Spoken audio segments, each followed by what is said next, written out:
Content warning. This episode discusses domestic violence, alleged crime, sexual assault, and other sensitive issues. If these topics distress you, please consider not listening and seek appropriate support if needed. Peace. And we're live. Yeah. What's good, people? It's your boy, Chris Gray. It's your homeboy, Wordplay TJ. And this is the No Rhyme or Reason podcast, where we talk about everything. Everything for no reason at all.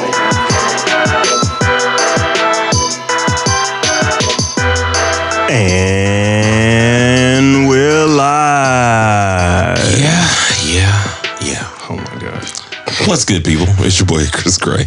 And it's your homeboy, Wordplay TJ. And this is the No Rhyme or Reason podcast, where we talk about everything.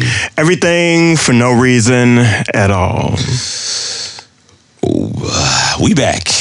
Yeah, and what we did is we watched The Reckoning.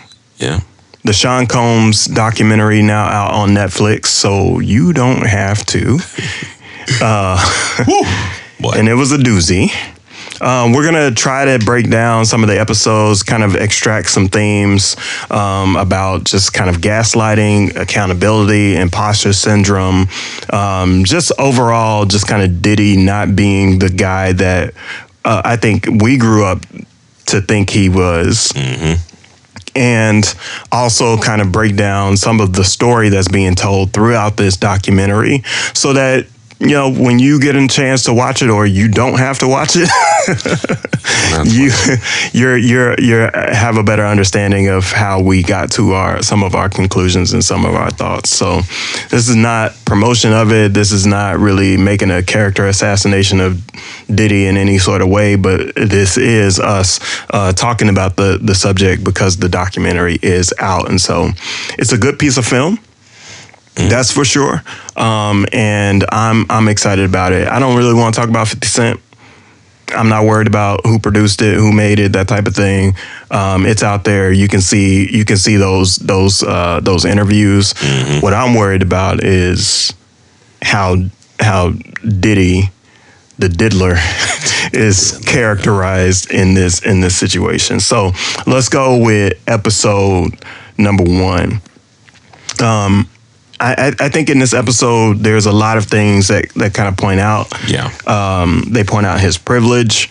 They point out that he was Mr. Steal Your Girl before Trey Songz. Before Trey Songz was. Yeah. He's the king of spin, which is a common theme throughout, but like it starts here in episode 1. And then him also robbing artists. Like he stole his business sort of blueprint? Yeah, he stole the entire blueprint from Andre Harrell. Yeah, from Uptown Records, and then started his own thing with Bad Boy. So, like, what do you think about some of those points? Let's maybe talk about privilege first. It was a strange privilege, though, right? So he lived in money earned in Mount Vernon. You have to say that when you say it. We're not telling the story. What do you think?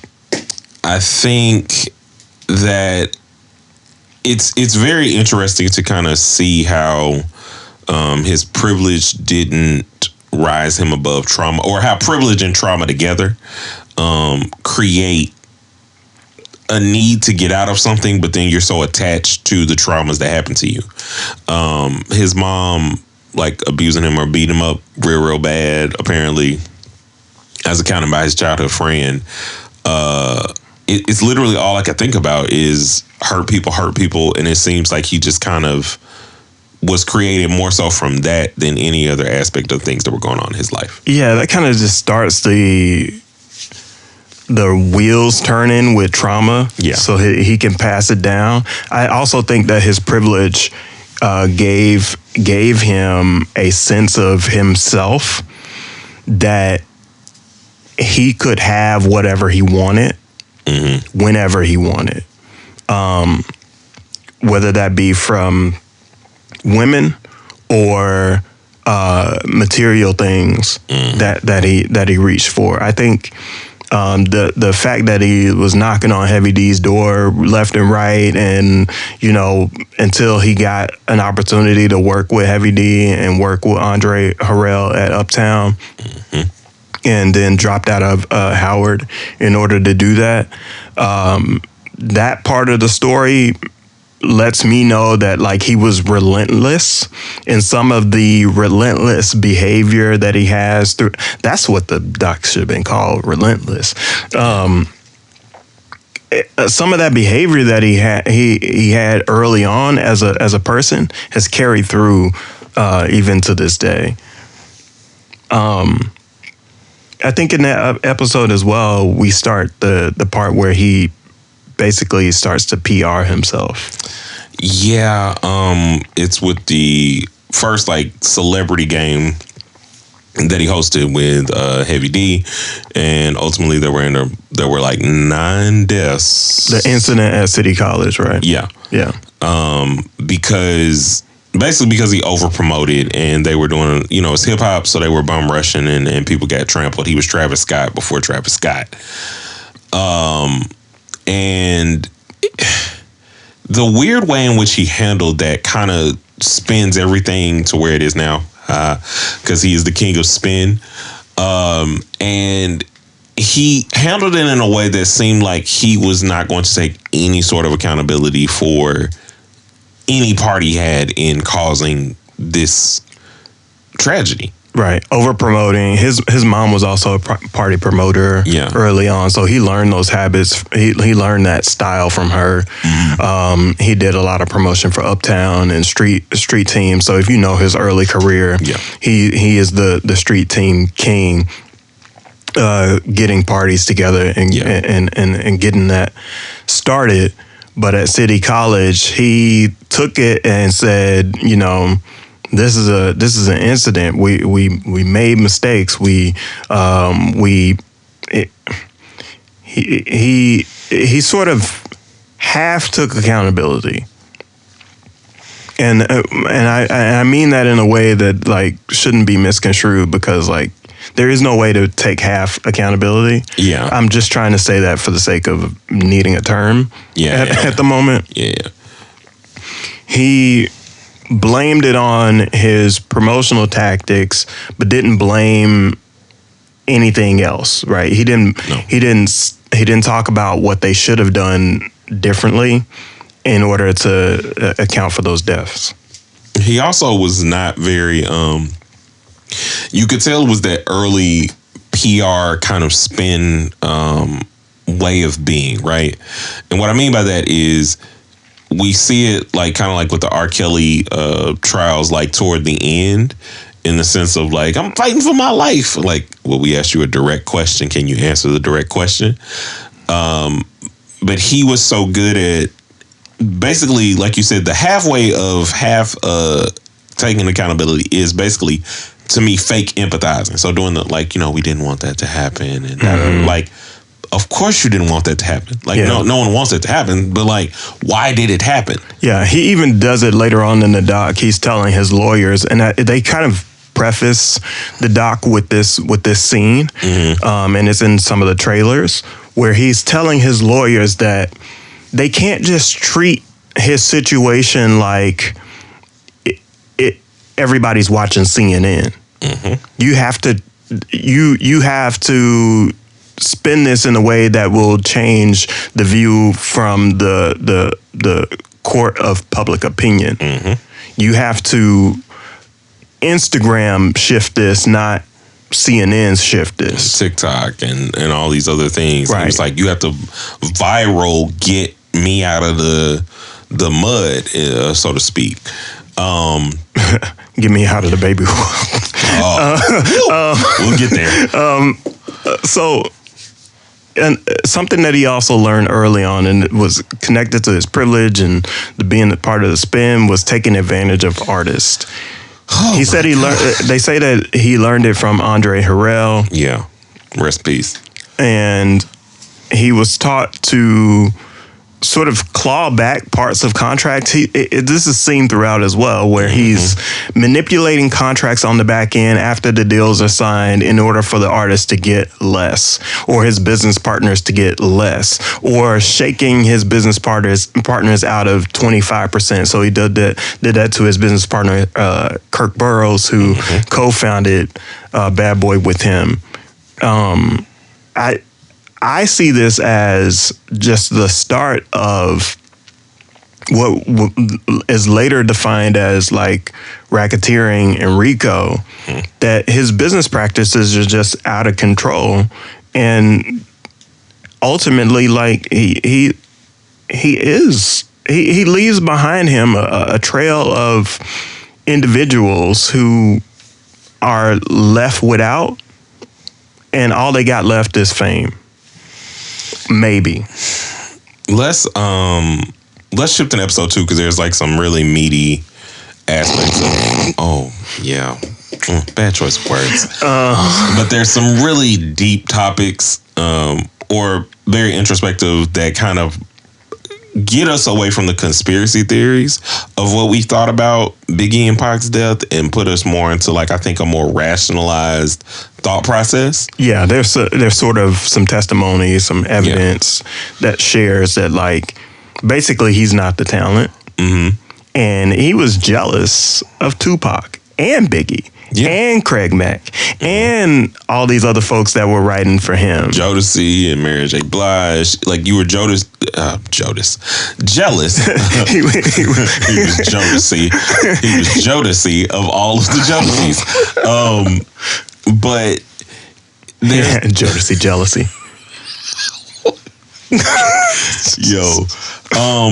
But you juxtapose all of these different... Nice.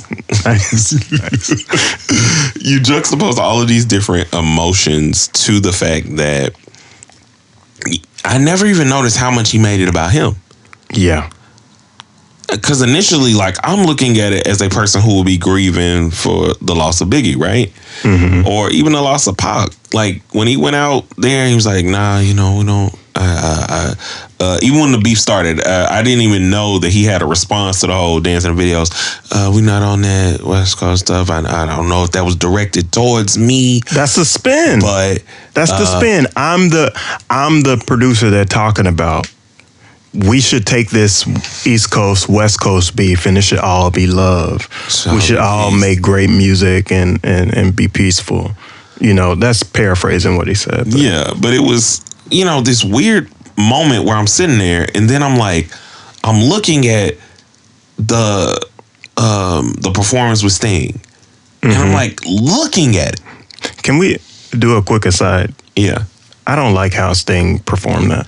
I don't either, but every breath I take, you know what I mean? I'm just like, why does he? I get that he wrote it, and he sued Diddy for all of the royalties, basically. Yes, and when you perform it, please perform it as if you sued Diddy for all of the royalties, please. You know what I'm saying? No disrespect to Sting. I love you as an artist. As an artist. But I was looking at it and I'm like, man, this is crazy. But you also have to, the other part of that I started to take into account with the second episode, right? The framing of America in the way that we think about a lot of different things. And we'll get into how we are all complicit, not as complicit as people who are right next to him. But in this instance, the complicity of America being at a time where domestic violence, SA, and all things were treated in the entertainment spaces, in the sports spaces, the same way, which is you blame the woman, you ask her, what did she do? Like, he escaped and scrapped by a lot of different things. You could say he slid out of there like he was covered in baby. He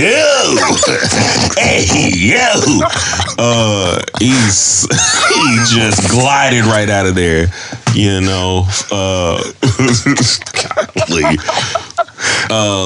but he slid his way through, like, not sticking to any of this because of that era, right? Like, we don't believe the victims, right? It was so crazy to kind of remember, like, if you go back and think about any of the things in the 90s, right? The same way that we kind of just gave him certain acquittals is the same way that we would also look at, like, he could have done it. Yeah. You know, and like, he might go to, oh, he didn't.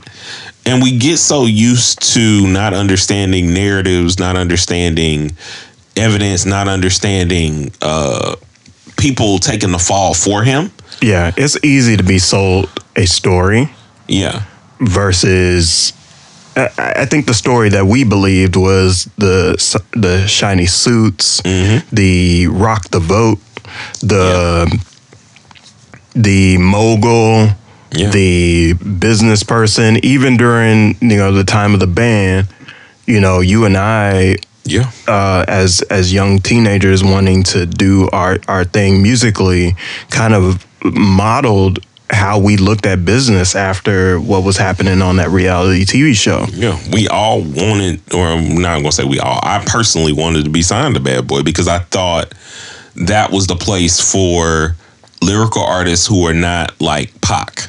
That's just what I thought. Like, I thought, like, you get somebody on there, you actually get to be dope and stuff, because at that point in time, like, you still had not at that point in time, but like, you had the locks, and we're not knowing a lot of behind the scenes stuff. Like, you hear rumblings about how they kind of felt, they were a little mad, but you all think, based on a general public standpoint, that we're friends. They're all friends. We're all buddy. There's no like funny business going on. You guys are actual brothers. Like, he cried for that man. He on his stage, he made this song, and it's like, we never take time to deep, like, he's so sad he made a song. Right. Almost immediately. Right? Like, he's so sad that he has to capitalize off the moment. He's so sad he had to make an album. Right. Like, so speaking of Big E's passing, there's a through line that kind of bridges to episode 3, where it just says that, like, death and violence follows Diddy. Yep. Everywhere. We have more stories. Like, we got the Steve Stout fight. No, back up. City College. Oh, the City College fight. Steve Stout. We got the J. Cole fight. We got the Drake fight. We have the club stuff with J-Lo. We have the footage of him beating on Cassie. Kid Cudi. We know the Kim Porter stories. Right. We have even the general ways of how he treated Danny D. Kane and the members of Day 26. We have violence. Stay on violence. Well, no, I'm saying I am, like, in terms of violence. You mean of how he? You mean SA violence? No, I mean, like, actual, whether it's like, so the fighting and stuff within, like, the band. There was. I feel like that's just TV. I think it was TV, but I also think there's certain things in terms of how he handled it or his aggression towards people. Like, there's front-facing things that would, like, happen, and then there were other things that he would do, right? I think even his appearance in Get Him to the Greek is so meta to his violence, aggressions, drug addictions. Like, what's that appearance? He was the record label exec for Russell Brand's character. Oh, I've never seen that. So basically, throughout the video, he's basically playing himself. Like, if you go back and watch that movie, he is playing himself. Okay. And there's just all those rumors, whether it was the Pac stuff, whether it's the Biggie stuff, and thinking that he had a hand in both incidents in terms of how people would talk about it. There has always been this cloud over him of death and violence that is so just synonymous that we kind of, to me, in certain ways, kind of got used to it. But because he was the shiny suit dude, we looked at him softer than what we looked at Suge. Well, I have a question for you. Are you really watch the court. Oh, sorry. Are you really mourning your friend if you don't say anything about what may have happened in his passing? No, especially when you are not a street dude and you're not giving off street ties. He does a lot to not, like, it wasn't, even no matter how adjacent he was to Crips and all this other stuff, Diddy as a person to me has never given off, I follow street codes and street ethics. Yeah, so like, if this was my best friend, and the only person on tape that you call your best friend, I would do everything in my power to make sure that law enforcement had the information that they need. Like this snitching like no snitching culture, like it's not something that I don't believe in. Well, and also I don't think it applies in this situation because you're not. Well, the assumption is you're not complicit in the crime. But that's what I'm saying. But so, he also doesn't give off like that brand of no snitching dude. Like he's never given that off. Right. Like if Dre did that, I'd be like, okay, that makes sense. If Cube did that, okay, that makes sense. Like, but that would be like if Russell Simmons did that. What do you mean? The no, if he was like no snitches, it doesn't fit. It doesn't fit with those execs, especially those New York execs, unless you have something that you are trying to hide or that you don't want them to get to. It blurs the line of business and criminal. Yeah. Which I think once we start talking about episode 4 is how we can talk about blurring that line. What about his God complex in episode 3? Whew. So our young minds told us making the band and everything else was like good content, right? We thought like, okay, this is how you set up your mogul lifestyle. This is how you set up the business. Not seeing how much of a God complex he had. I was talking off air about how Day 26 and Danity Kane were great groups. They debut with #1 albums when they dropped their albums, which a lot of time a #1 album in that era was very hard to do. You're still talking like NSYNC. You're still selling CDs. You are selling CDs. You are selling against huge pop artists, huge R&B artists that are still in their prime, whether it be Boyz II Men, New Edition, Usher. Like you're going against all of these heavyweights, Alicia Keys, and for them to get #1. Now again, you got the marketing behind you of MTV and everything else, but they were still very talented artists, and he still drains everything he can out of every producer and everybody that comes around, right? But as soon as he's no longer associated with those artists, they do nothing. I'm talking about his literal God complex too, though. Oh, I mean, like, he's comparing himself to God. Oh, you mean the "Hate Me Now" video and him basically saying "Hate Me Now," the only person comparing himself to Jesus, like, and not in the Kanye way, in straight up general conversation, like I'm Jesus, I'm like Jesus, like I feel like that is hearkening back to his original privilege, like and now today, like he is very different from, like he's the same and very different from that privileged kid. Right, that kid he didn't do drugs, he didn't do alcohol. He was, kind of humbly knocking on the door, so to speak, but still believed that like he could have everything that he wanted. I think also, like in that complex, he's looking at himself like, I can do everything that I want and get everything that I want, and if I don't get it, that's because you're not treating me like the deity that I am. I don't even think he sees not getting, and they say that a lot. If he wanted it, he got it. No matter how long it took, what he had to do, he can't stop, and he won't stop. Take that. It was very I disheartening. found the thumbnail. Keep going. It's very disheartening. When you talk about the God complex, right?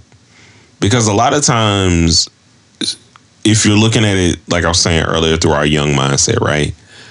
I think that's just being a mogul or success at the time. Mm-hmm. I don't think he's doing anything nefarious. But then when you look at it, and I immediately treat artists that were on Bad Boy like how we treat NBA players, right? The reason you're broke is because you spent all your money. And I never look at the billionaire owner who probably should have took better care of you, who probably left you out. Probably should have taught you. Probably should have taught you. Probably shouldn't have gave you a bad contract to begin with and manipulated you as a broke person. Probably should have always made sure you had publishing in your residuals, whether you own the masters or not, because you literally are everywhere with everything. You have, from liquor to clothes to movie deals, so all these different things that he had his hand in. Let's pause on that point for a second. Like, if you're reaching to be a billionaire, wouldn't it be more advantageous for you to give everybody everything they need to be successful?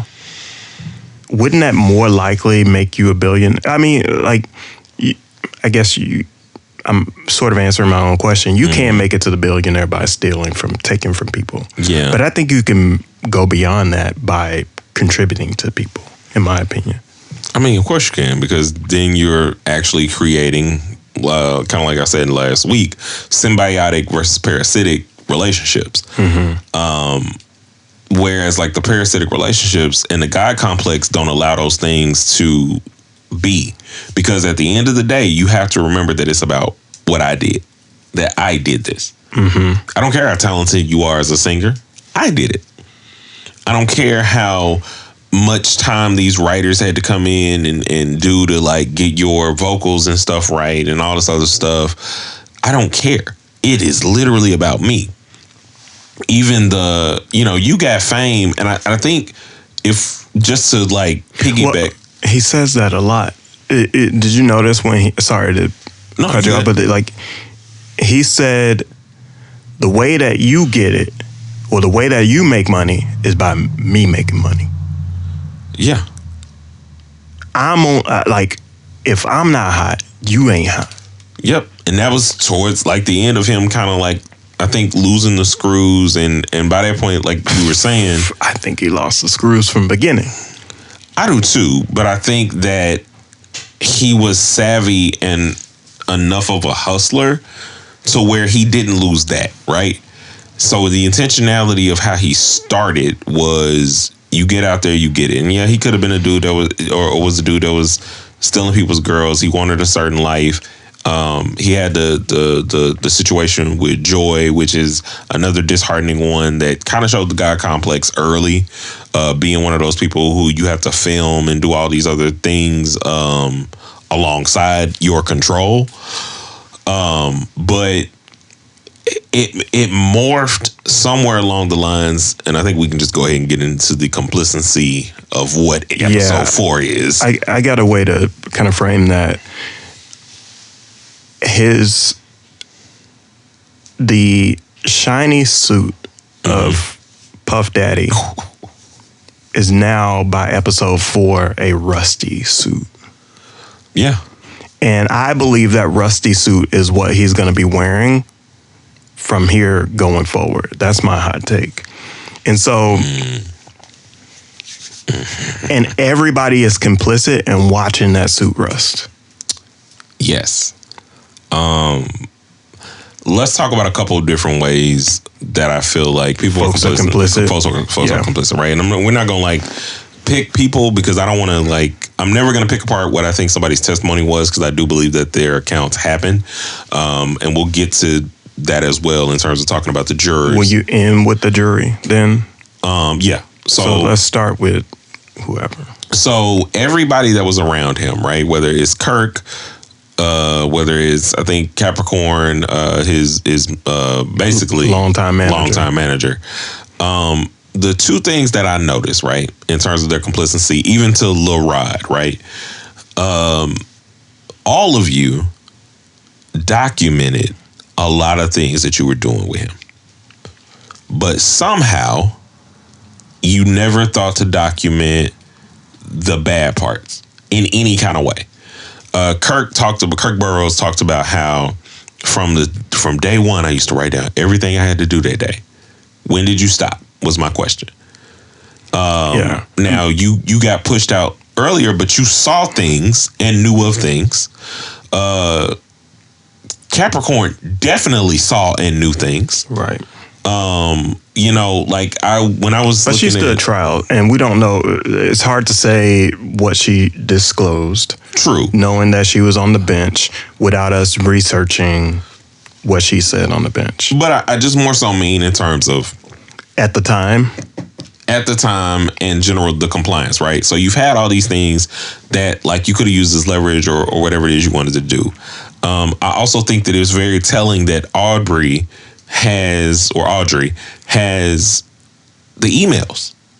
Mm-hmm. Like you have literal emails that your boss should have never said anything to you, and like there's more evidence to your ways that again should say it should be in line with some of the charges. But I don't know, the jury. Yeah, so there's a lot of people around him that like just kind of let him get away with things in real time without, I would say, calling out those real time crimes. And so it also feels to me that the jury is complicit in not understanding how his character is connected to Rico. Mm-hmm. And sorry, he was charged for primarily, I think the sex trafficking was dropped, right? But he got charged for prostitution, and let's make sure before we say it, because hold on, don't play it, please don't. Does it anyway? Sorry. All right, here we go. It was at the end of every episode. I'm just gonna look it up, but the issue is that he was complicit in all of these things, and I believe that the jury should have seen that he does have a criminal enterprise. You know what I mean? Like he is taking from all these people that are around him, whether it be the contracts or whatnot. Like if the jury couldn't see that, maybe we need to blame the prosecution for not making the right cases. I mean, I think we should blame that whole aspect of it because we have jury who does not understand trauma and or SA, where we get testimony from two of the jurors, but one juror in particular goes into basically saying, well, it doesn't make sense. If you didn't like any of this, you should have left. Like, you can't have it both ways. You can't live this lovely life and also not leave while he's beating you. That's crazy. That means that he didn't do anything to you. I mean, like, it's not like we have documented use of like drugs for over 10 years for you probably. And that SA or domestic violence is not marked by, you hit me once, I left. Yeah, but he wasn't. I mean, the jury was right. He wasn't on trial for domestic violence. Otherwise, I think he would have been pretty guilty. But here are the charges that he got right. So two counts for two prostitution related charges, right? So he got 50 months in prison and time served, and a $500,000 fine, 5 years of supervised release, and the RICO charge did not stick. I think the RICO call and the sex trafficking call across state lines with Cassie were both the wrong call. Why exactly do you think it was hard, seemingly, for them to miss what I think should be very obvious? Wait a minute. Why do you think? Why did they miss it? Yeah. I can't speak for all the jurors.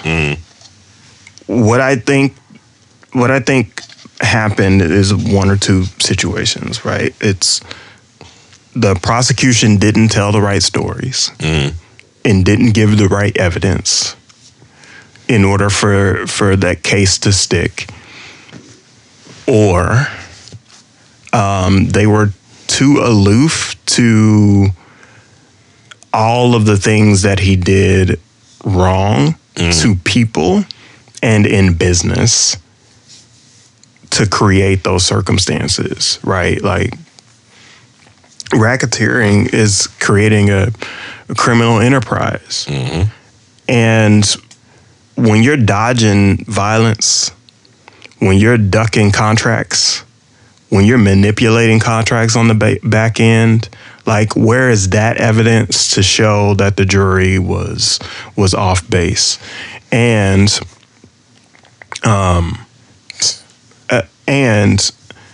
not understanding that a 19-year-old girl can be manipulated into having relations with someone and being coerced with money, with fame, with popularity, with gifts, with security, and not understanding that in violent and domestic violence situations, victims often come back and return to their perpetrators, and all of these other things. We don't spend enough time talking about how the jurors didn't see that the right way. Regardless if you were in a situation where you were saying on text message that, like, oh, I love you the next day after something terrible happened. That's not uncommon in domestic violence situations, and that's what's heartbreaking to me, and that's why I feel like they got it wrong. Last part about this compliance thing, right, that I was thinking about is complicity. Yeah, thank you. But they were so complicit in a way because think about how much his God complex doesn't allow him to leave a paper trail because it has to all be him. Like, he never pays the people that he says he's going to pay, and yet somehow ends up making more money because he makes it about him. Like, the shine is all there. Double entendre there, but some of the lawsuits haven't stuck. And there's still lawsuits, by the way, that are ongoing. Yeah, there are a lot of civil cases that are pending. 70 something? 70 something, 70 plus. But I think that it's so interesting to kind of look at it in this space of like, ooh, you were protecting yourself or trying to protect yourself. Like, you didn't pay the people or alleged people that took Pac out. You didn't pay your artists until, everything was done towards the end because you were trying to do a PR spin about everything and be able to basically profit and do the Bad Boy reunion tour, right?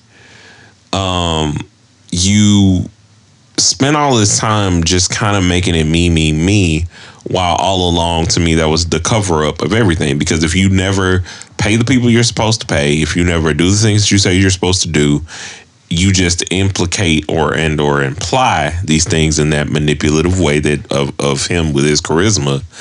You're never going to be in a place where any of the things that you do stick, because people will get so stuck in whatever half lifestyle you give them, whether it's like, I'm not going to give you a house, I'm going to let you live in one of my houses. Like, that's where you stay. And what point are you making? It's that the controlling of his environments in so many ways should have been an indicator to me of the nefariousness of what he was doing. Like, why does it not make sense to you that, you know, all these people, like, they're all living with him?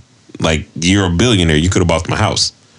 They could have had somewhere that they stayed and then, like, came out, commuted. They don't own anything. They spent all of this money. The Kalina stuff where you're literally going through a whole child custody battle and you don't want to even give me money to help me out, but you want me to give statements. Like, and none of these things indicate the racketeering or the controlling or, like, the boss moves. So you're talking about how the jury got it wrong. Yes, I'm talking about that, but I'm also talking about the entirety of what I think should have been noticeable by everyone, not just them.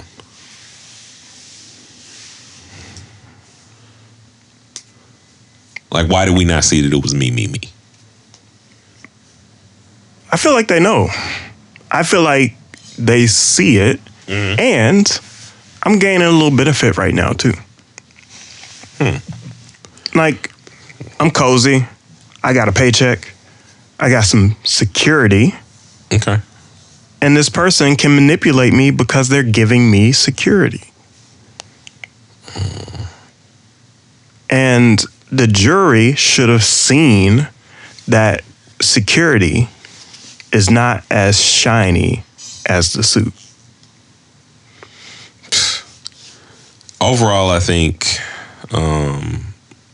and I'd like your thoughts as well, that this documentary is, I mean, ultimately just going to be something that I think just kind of turns and feeds more into the conspiracy theory engine that he's created. I think it shines a lot more. Here we did it again. It puts a lot more light on the situation, and I also think it helps solidify some other truths that are out there, and some other perspectives that are out there that aren't just the spin. So I think this document does more good than it does harm. I don't know. I kind of guess I'm kind of cynical about it. I just don't think it's going to ultimately bring the changes or things that need to happen. I do. That's if it stays online. But can we get to a point to where we? Yeah, that was all. I was landing on. I was trying to land, and then you were like, "Let's go." But anyway, what do you guys think? What do you guys think about the Diddy documentary, The Reckoning? Do you have any thoughts about it? They didn't watch it because we did it. Oh, yeah. We watched it for them. You don't have to watch this. So what do you think about our comments? What do you think about this that we just talked about? Like, what are your thoughts on all of these things going on? And let us know down in the comments. Make sure you like, comment, subscribe, and we'll see you guys in the next piece, a 1 and a 2. And peace. My bad.